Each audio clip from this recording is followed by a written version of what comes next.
Bonjour et bienvenue.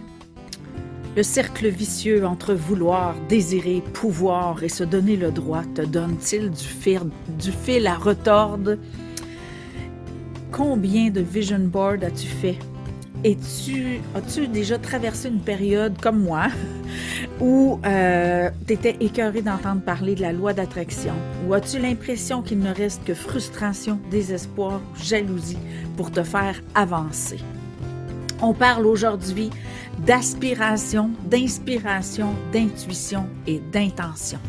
Alors, bienvenue dans la richesse des différences, le podcast où l'on démystifie les subtilités de la vie. Ici, on vit une expérience en explorant les différences dans les mots, les façons de penser et d'être, non pas pour les juger, mais pour les rendre confortables. Parce que lorsqu'on se sent vu, entendu et compris, on se sent enfin libre d'être vrai. Ici, comprendre les différences faisait toute la différence. Bonjour et bienvenue. Alors, oui, on va parler des subtilités parce qu'on a 4 mots aujourd'hui, on n'a pas juste 2. On a 4 mots aujourd'hui qui peuvent facilement nous amener vers la jalousie, le désespoir et la frustration. Fait que je me suis dit, pourquoi pas s'éclairer là-dessus pour pouvoir sortir de ces impasses-là. Alors, avec tout ce qui existe aujourd'hui pour cheminer vers nos objectifs, comment est-ce possible de ne pas les atteindre et que les résultats puissent être si différents d'une personne à l'autre? On voit que ce soit au niveau du soloprenariat, que ce soit au niveau du monde qui vont prendre des cours en, je sais pas moi, en marketing, en danse, en dessin ou peu importe, c'est sûr qu'on a des élans, puis pouf, on n'a pas de résultat. On a des espoirs et pouf, notre bulle est pétée. Donc, on se retrouve beaucoup dans des états de frustration. Ben, je me suis dit que ce serait intéressant de toucher aux subtilités qu'il y a entre ces 4 éléments-là, qui pour moi sont une zone glissante. Mais que quand on le comprend mieux, ben on peut savoir sur quoi s'appuyer ou sur quoi ne pas s'appuyer, parce que c'est sûr que si on s'appuie sur quelque chose de glissant, ben ça tient pas solide. Alors, as-tu déjà eu l'impression qu'avoir des rêves était un luxe ou de ne pas avoir le temps de voir en avant?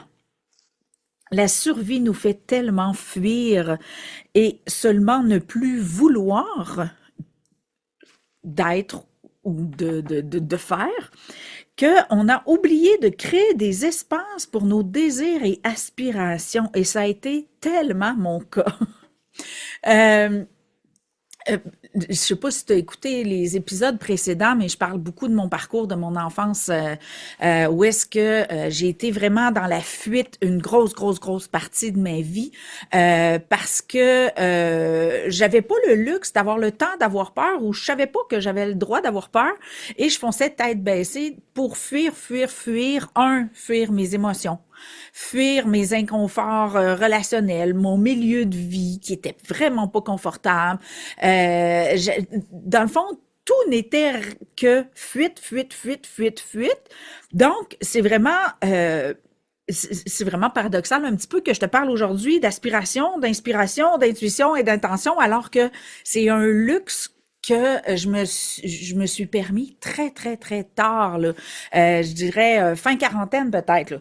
Donc, tu sais, c'est quelque chose que j'ai pas côtoyé. C'est pour ça que je me suis dit, ben crime, on va en parler un petit peu parce que je m'étais pas rendu compte à quel point c'est un luxe d'avoir le temps de se demander, j'ai-tu envie de quelque chose? Est-ce que j'ai des rêves, des aspirations?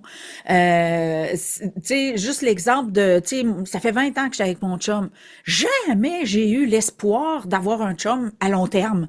C'était quelque chose qui n'existait pas dans ma vie. Je déménageais aux 3 à 5 ans à peu près. J'avais donc pas d'amis plus que 3 à 5 ans. Donc, j'avais aucune stabilité dans ma vie. Fait que ça n'a jamais été un objectif ou un espoir pour moi d'avoir un chum pendant 20 ans. Et à chaque année, je suis comme sur le choc. Puis comment j'ai fait? Comment c'est arrivé? Je l'ai-tu vraiment voulu? Je l'ai-tu souhaité? Y avait-tu une part cachée de moi qui voulait, qui aspirait à ça, que ce soit la stabilité ou peu importe? Parce que aussi, tu sais, ça fait quand même depuis 2008 que j'habite à la même place et on est en 2026. Donc, et ça aussi, c'est quelque chose auquel j'ai pas eu le temps d'aspirer. J'ai pas eu le temps d'avoir l'intention que ça arrive. Mon intuition, on n'en parle même pas. À l'époque, c'était pas là. Et peut-être que c'est l'inspiration. Tu sais, je vais vraiment démystifier les quatre à la fin, mais je veux vraiment te faire rendre compte à quel point que, ça demande un espèce d'effort pour aller dans ces espaces-là. Ça demande de s'arrêter, de se mettre sur pause ou sur parc, s'arrêter un instant pour se demander, pour se donner le temps, parce que on a appris depuis qu'on est tout petit, on a à peine appris à marcher on nous a demandé de courir parce qu'on manquait de temps. On a à peine appris à se mettre des souliers qu'on nous a mis des velcro parce qu'on n'était pas assez vite. Et on nous a appris à courir après la vie toute notre vie. Le système entier n'est qu'une course après le temps. On essaye de rester jeune, tu sais, tout n'est qu'une quête de pas maintenant. Je pense que c'est une façon polie de dire qu'on n'a tellement pas appris à vivre au présent parce que on vit tout le temps dans l'espoir d'un futur meilleur. Et ce futur-là meilleur ne peut que se vivre dans l'espoir d'effacer le passé ou de le fuir le plus loin possible. Fait que je veux vraiment t'amener dans la conscience, dans la lucidité de ça, parce que ça s'est tellement fait de manière tacite, de façon implicite, de façon que tu sais, c'était même pas un choix, là. C'est la société au complet, c'est pas juste nos familles. C'est la société qui dit il faut. Il faut tellement tout qu'on se rappelle plus de je veux. Et je pense que l'aspiration, l'inspiration, l'intuition et l'intention ont besoin d'un petit espace-temps nommé je veux. Euh, et c'est fascinant quand il y a des modules dans mon programme, dans mon école, euh, qui demandent d'aller vers ce qu'on veut, de créer notre réalité, de se mettre au monde sous la forme qu'on souhaite et tout ça. Puis je l'ai vu aussi en consultation, là. On sait tellement, tellement, tellement ce qu'on veut pas, ce qu'on veut plus, qu'on oublie de se poser la question, mais c'est quoi que je veux en fin de compte? C'est quoi j'aimerais en fin de compte? Puis après ça, on se surprend qu'on vit rien que le jour de la marmotte, on vit rien que la même maudite affaire. Pourquoi? Parce qu'on fait juste regarder la même maudite affaire. On regarde juste qu'est-ce qu'on veut plus ou qu'est-ce qu'on veut pas. Et on veut s'assurer que c'est tellement pas là qu'on check si c'est là. Donc, on a un focus orienté sur ce qu'on veut pas, alors que on sait même pas ce qu'on veut. Et bien sûr, on a très peu de temps à accorder à ce qu'on veut parce qu'on est en mode fuite, parfois même sans s'en rendre compte. Je vais toujours me rappeler, quand j'ai sorti mon deuxième livre, j'ai un ami qui est en train de le lire, puis il y a un passage où je décris, je pense que j'ai 5, 6 ou peut-être 8, je me souviens plus. En tout cas, j'ai un passage où je décris toutes les façons dont on peut fuir. Et cet ami-là m'écrit et dit, je pense que je vais avoir besoin d'un rendez-vous parce que je constate que je suis manifestement un fuyard. Et j'ai trouvé ça beau, j'ai trouvé que c'était une belle humilité, puis j'ai trouvé ça agréable de l'accompagner dans ça. Mais ce qui m'a frappé surtout, c'est crime, j'ai pas été tout seul à fuir sans m'en rendre compte. Et c'est pour ça que je t'amène dans cet espace-là aujourd'hui pour que tu fasses pause sur ta vie et que tu t'accordes le temps. Est-ce que toutes mes actions sont faites en fonction de ne pas ou ne plus ou de temps en temps c'est je veux? Est-ce que toutes mes actions sont orientées à il faut ou est-ce qu'il y a encore de la petite place pour je veux? Ben, moi, que j'accompagne des individus, des solopreneurs, je leur dis, étape numéro 1 dans ta vie, c'est commencer à t'intercepter quand tu utilises le mot il faut et t'entraîner à remplacer par je veux. Et si t'es pas capable, c'est parce qu'il faut pas. C'est vraiment ça, là.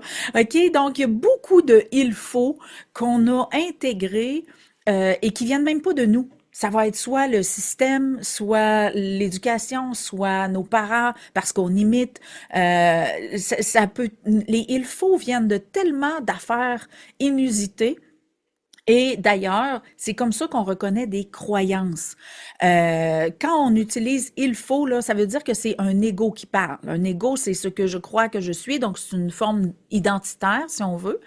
Donc, si tu utilises il faut, ça veut dire que tu es sous l'emprise d'une croyance et l'emprise d'un ego par effet collatéral, là, si on veut.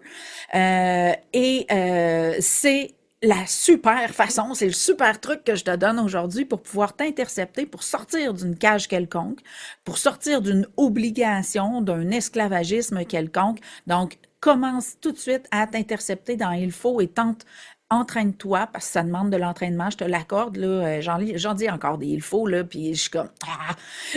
Donc, ça demande de l'entraînement de sortir de là, mais c'est une excellente façon, de vivre sa vie au présent, parce que il faut, ça vient du passé, c'est sûr, sûr, sûr, sûr, sûr. Donc, si tu veux être capable de transformer en je veux, ben ça t'oblige à te mettre au présent, tu n'as pas le choix, il faut que tu saches comment tu te sens, tu peux savoir, tu vas être obligé d'écouter dans ton corps tes envies, tes pulsions et tout ça, donc tu n'auras pas le choix de t'amener au présent.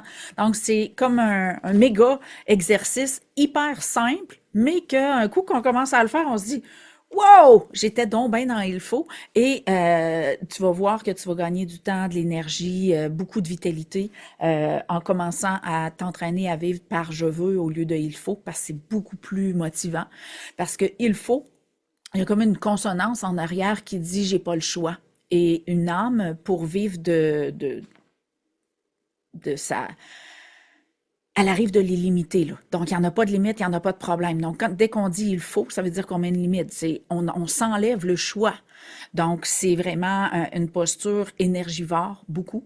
Donc, je t'amène vraiment une clé importante aujourd'hui pour t'aider dans ton quotidien, pour retrouver ta vitalité. Et c'est ce qui va faire que tu vas être capable d'accéder aux espaces dont il est sujet aujourd'hui, de goûter encore un petit peu à l'aspiration, l'inspiration, l'intuition et l'intention. Donc, OK, je te donne comme sous forme un peu de définition, encore une fois, c'est les miennes. Tu peux aller dans le dictionnaire pour les comparer puis les combiner. Tu peux partir des tiennes ou juste t'asseoir avec les 4 mots là, puis essayer de faire la différence entre les 4. C'est un exercice quand même. Moi, ça m'a pris quand même un bon moment pour dire, OK, il y en a une différence, je veux la voir. J'ai beaucoup de plaisir à faire ça d'ailleurs.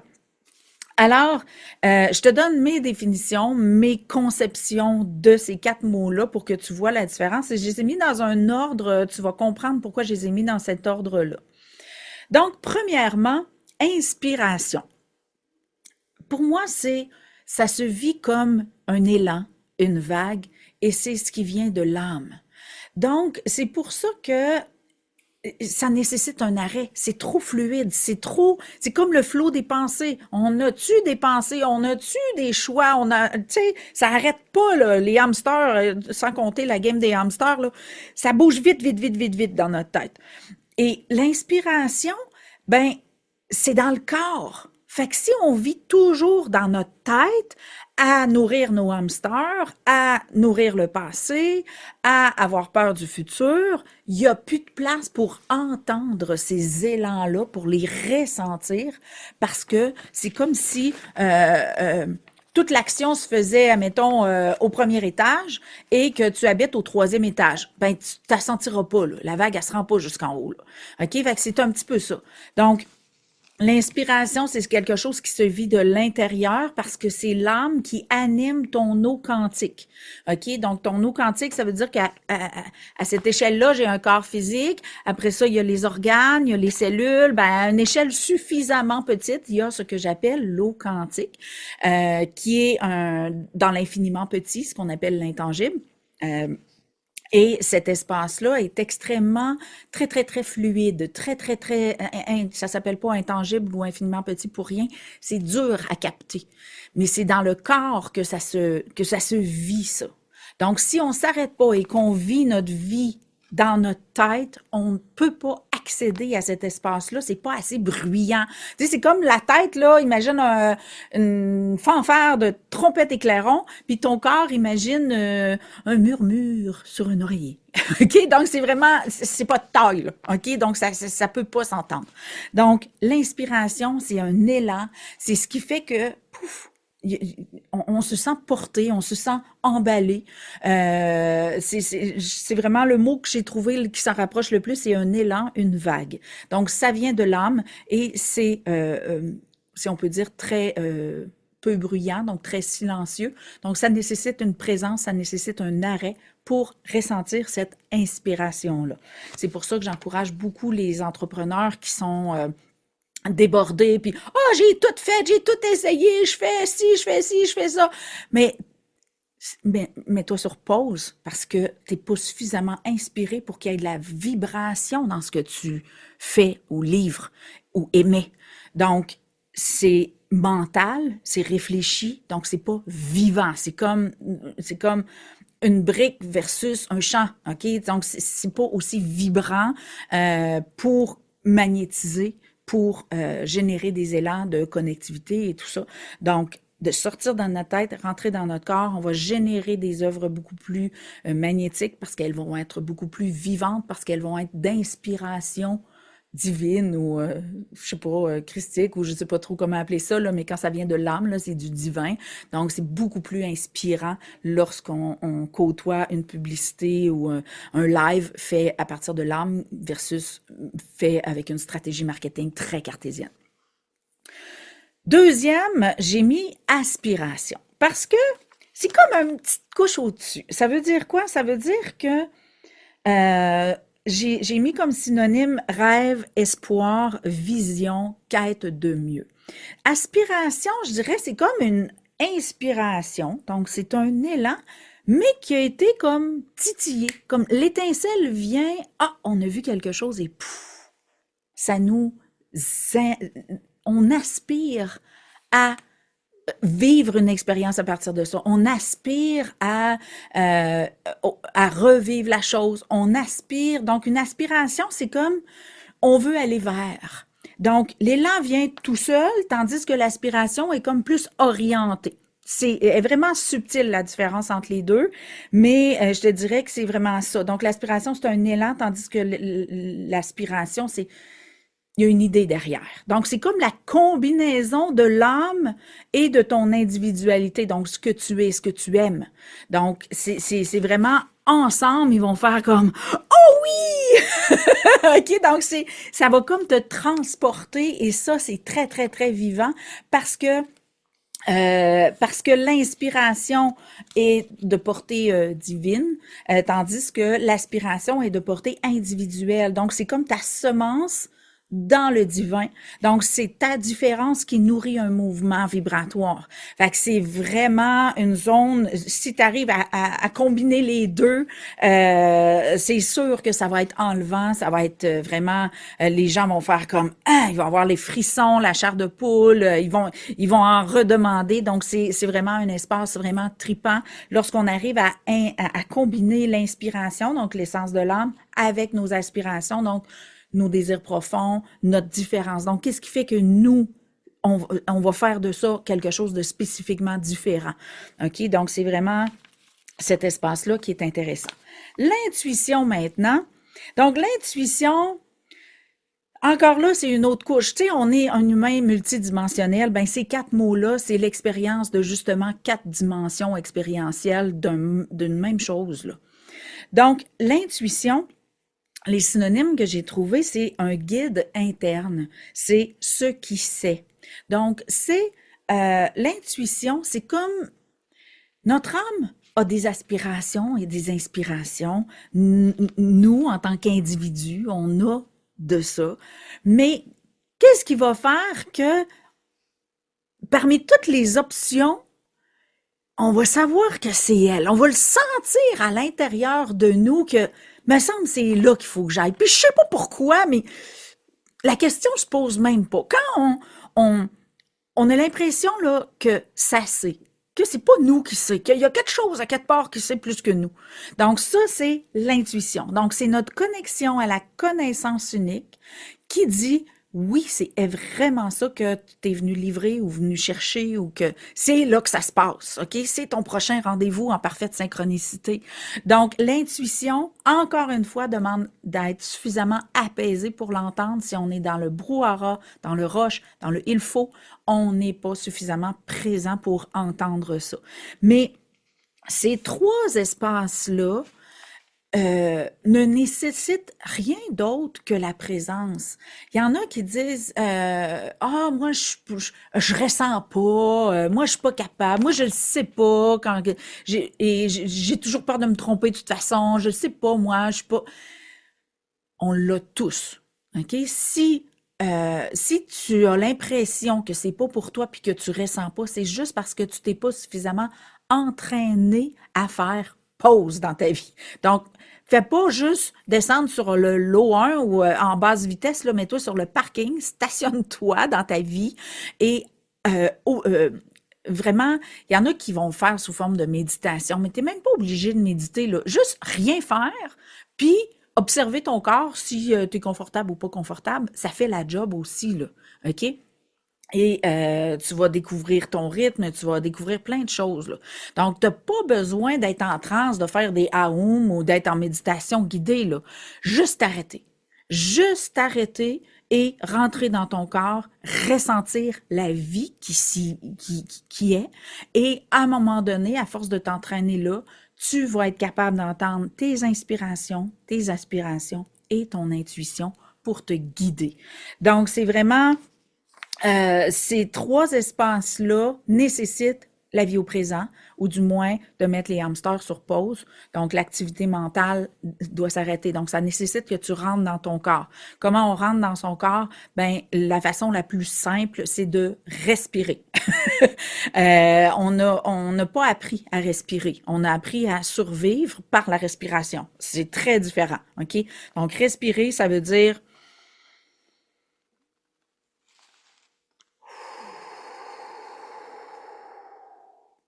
inspiration, expiration. OK? Puis, avec de l'entraînement, une, deux, trois, c'est correct. Quand tu t'es jamais entraîné, ça va peut-être t'en prendre 10 avant d'arriver à te mettre sur pause. Mais tu vas voir comment que c'est magique. Et si au début, tu as de la misère c'est comme si tu étais déjà sur le turbo, puis là, tu essaies de passer à parking, ben ton moteur va peut-être péter, là. Tu vas peut-être avoir de la misère avec ça. Donc, je te dirais, prends une première respiration, puis secoue-toi bien, bien, bien, là, comme un chien qui court, qui sort de l'eau, là. Donc, secoue-toi bien. Donc, ça, là, c'est comme des freins ABS, OK? Ça va te faire ralentir un peu plus vite que juste par la respiration. Donc, respiration, secousse, puis après ça, tu fais juste des respirations pour vraiment bien rentrer dans ton corps. Et ça, les hamsters qu'on a dans notre tête, là, ils aiment pas ça. Ils disent ah non, moi je reviendrai plus tard, OK? Donc, ça met vraiment l'activité mentale au ralenti. Au minimum, ça le ralentit, sinon ça l'arrête. Et c'est là que tu vas être capable d'entendre vraiment ce qui gît à l'intérieur de toi, ta vérité, tes aspirations, ton inspiration, et tu vas pouvoir être guidé dans la route que tu choisis de prendre. Et le dernier, et non le moindre, l'intention. Ça, c'est je veux dans toute sa splendeur, donc c'est le vouloir. Donc, c'est vraiment l'espace où je veux quelque chose et contrairement aux trois autres, il peut se vivre très, très, très, très dans la tête. Et c'est ce qui va faire que parfois on va se tromper, puis bien que se tromper n'est qu'un autre espace d'apprentissage, euh, ça peut être frustrant. On peut être jaloux des résultats des autres que nous, on n'a pas.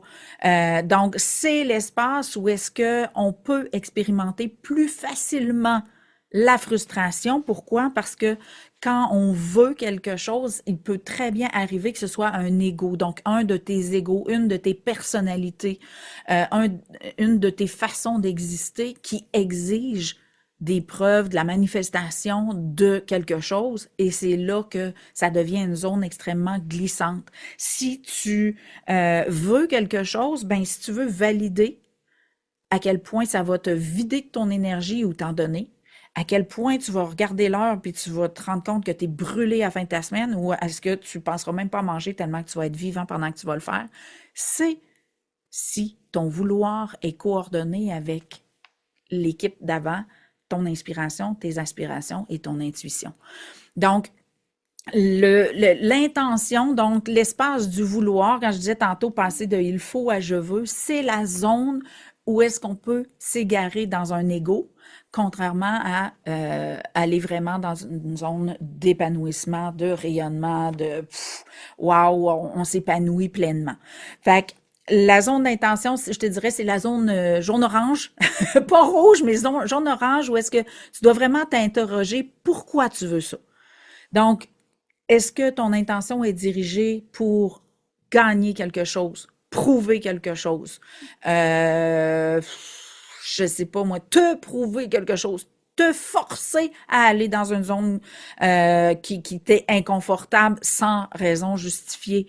Donc, c'est comme quand tu veux avec un il faut caché, il y a souvent ça. Comme, admettons, je suis entrepreneur, je veux faire une campagne publicitaire parce qu'il faut que je me fasse connaître. OK? Tu vois-tu que je veux faire une campagne publicitaire, mais il faut que je me fasse connaître. Pourquoi il faut que tu te fasses connaître? OK? Donc, dès que tu as un il faut, questionne-le. Et là, ça va te ramener dans je veux ou je choisis. Et là, tu vas pouvoir te connecter et être guidé par les espaces inspiration, aspiration et intuition. Fait que c'est vraiment là, la zone de vigilance, je te dirais, c'est le je veux. Assure-toi qu'il est toujours guidé par ton intérieur et non pas par ta tête ou un ou plusieurs de tes égos qui sont en quête d'approbation, de reconnaissance, d'être vu, entendu démesurément, dans une zone où tu n'as même plus de plaisir. Là, OK? Normalement, quand tu es dans le plaisir, ton je veux, il est nourri. Il n'est pas en train de dessécher. OK? Fait que c'est vraiment la zone à faire attention. Donc, c'est les espaces où est-ce que aussi le piège de la jalousie. Donc, quand on a des élans, puis qu'on se pète la gueule, puis que ça marche pas. Souvent, on va se retrouver dans des pièges comme se résigner, être jaloux, être frustré et tout ça. Donc, on va aller dans des espaces de frustration. Si on est dans des espaces de frustration, c'est que notre vouloir était motivé par un ego et on a l'opportunité de sortir de l'impasse de cet ego-là. OK? Donc, et c'est à faire très, très, très attention parce que, encore là, la jalousie, c'est choisir de croire en une proposition d'inaccessibilité. OK? Donc, il n'y a rien d'inaccessible, sauf si on en est convaincu. Et quand on est des convaincus et des convaincus, ça veut dire qu'on est dans un ego et on n'est pas dans un élan créatif qui nous nourrit. On est en survie ou en quête de preuve ou d'approbation d'exister sous la forme qu'on est. OK? Donc, je sais que c'est complexe, qu'est-ce que je t'explique là. Pour moi, c'est clair comme de l'eau de roche parce que je l'enseigne avec mes étudiants à longueur d'année. Mais moi, mon but aujourd'hui, c'était de te faire rendre compte que ces zones-là peuvent soit te nourrir ou pas. Et quand tu es dans le vouloir puis que tu n'es pas accompagné par ton âme, ton intuition et tout ça, c'est là qu'on se vide de notre énergie, qu'on perd de vitalité. Parce que quand on agit par il faut, on s'éteint à petit feu. OK? Donc, moi, je veux vraiment t'amener dans l'introspection pour que tu touches à t'es où exactement dans ta réalisation, dans ton expérience de vie, que ce soit au niveau relationnel, que ce soit au niveau de ta business. C'est vraiment tu dois te voir dans cet espace-là. C'est pour ça que j'enseigne la lucidité identitaire, relationnelle et quantique. Ça part tout de se voir vraiment. Donc, qu'est-ce que je fais de moi dans ma vie? Qu'est-ce que je fais de moi dans ma relation? Qu'est-ce que je fais de moi dans ma business? Pour te voir et constater, est-ce que je fais les choses par plaisir ou je fais les choses parce qu'il faut? Et cet espace-là est le premier pas pour sortir de peu importe l'impasse dans lequel tu pourrais te trouver. Donc, c'est vraiment pour ça que je t'amène cette différence-là entre 4 items importants qui influencent notre énergie, notre vitalité lorsqu'on se réalise et qu'on vit notre vie au quotidien. Et ça, je parle souvent des solopreneurs, mais ça se vit dans le salariat aussi, là, quand tu es employé aussi. Si tu vas juste prouver, tu es convaincu d'être pas bon, puis tu t'en vas travailler, puis tu as un boss qui te trouve pas bon, puis que tu espères avoir son regard, ben tu sais, c'est tous des schémas relationnels, ça là. Donc, ça se vit dans tous les aspects de notre vie, là. Ça change rien qu'on soit solopreneur ou salarié, là. Nos schémas limitants, nos croyances limitantes de nous, qui fait qu'on peut pas aspirer à plus, ben ça part tout d'un schéma identitaire. Donc, je veux vraiment t'amener à te voir, fait que je t'amène vraiment dans l'introspection, c'est l'exercice que je te donne aujourd'hui. Donc, écris ces 4 mots-là. Souviens-toi que l'inspiration, c'est un élan, une vague. Une aspiration vient d'un rêve, d'un espoir. Donc, tu as vu quelque chose qui t'a amené à aspirer à plus. L'intuition, c'est un guide interne, donc c'est ce qui sait. À l'intérieur de toi, on a tous une connexion avec la connaissance universelle, la conscience unique, et elle sait où sont nos rendez-vous en parfaite synchronicité. Donc, ça, c'est notre intuition qui sait nous guider. Donc, c'est vraiment un guide. Et ton intention, donc, vouloir, est-ce que je fais pour prouver, avoir ou faire, ou est-ce que j'agis guidé de mon intérieur? Donc, le plaisir et la vitalité est là. Si tu perds de l'énergie en faisant des choses, c'est que tu n'es pas dans un espace de réalisation, tu es dans un il faut. Donc, c'est vraiment... ça termine le podcast, l'émission d'aujourd'hui. Et c'est vraiment plus au niveau introspectif que je voulais t'amener. Dans la prochaine émission, on va parler de culpabilité, impuissance, regret et honte. Donc, pas besoin de dire que c'est pour tout le monde. Alors, c'est un rendez-vous la semaine prochaine, toujours vendredi. Et je t'invite à partager. Je te remercie vraiment pour ton écoute, mais encore plus de partager parce que, comme tu peux voir, je ne sais pas si ça fait longtemps que tu écoutes les émissions. Si c'est la première, va te régaler des émissions précédentes. Sinon, ben, je t'invite vraiment à partager parce que tu vas te rendre compte que c'est vraiment pour tout le monde, que ça peut aider et c'est vraiment pour ça que je le fais. Donc, si tu en veux plus, si tu veux savoir c'est qui Chantal Beaumont, tu veux me connaître davantage, tu vas sur mon site web chantalbeaumont.ca. J'ai des entrevues de moi, où est-ce que je parle de moi dans différents aspects. Tu as la présentation de mes services, de mon école, auquel tu peux t'inscrire n'importe quand, c'est pas par cohorte. Tu as accès à mes livres aussi, donc qui élaborent beaucoup du contenu que j'ai dans mes podcasts, qui vont t'amener vraiment des prises de conscience profondes, qui vont avoir un réel impact dans ta vie. Surtout mon deuxième livre, c'est vraiment un processus de transformation, c'est pas un roman d'aventure. Donc c'est vraiment... Tu as tout ça sur mon site web, donc je t'invite vraiment à aller là. Et bien sûr, si l'émission t'a amené dans une impasse et tu dis « Mon Dieu Seigneur, je suis tombée dans il faut, comment on sort de là? » Ben, tu viens vers moi puis je te dis « Bon, ben garde, viens en consultation ou inscris-toi à l'école puis ça va être plus simple. » Donc, sens-toi très à l'aise de me contacter sur, richessedesdifférences.ca. Tu peux même aller mettre des commentaires sur l'épisode et suggérer si tu as des différences qui te chicotent et qui t'agressent dans ta vie, ben va sur le petit formulaire puis dis Chantal, je veux que tu parles de ça et je vais le faire avec plaisir, même si j'ai déjà une bonne programmation devant moi, ben je vais l'insérer quelque part, c'est certain. Fait que je te remercie à l'avance et je te souhaite une excellente journée. Bye bye.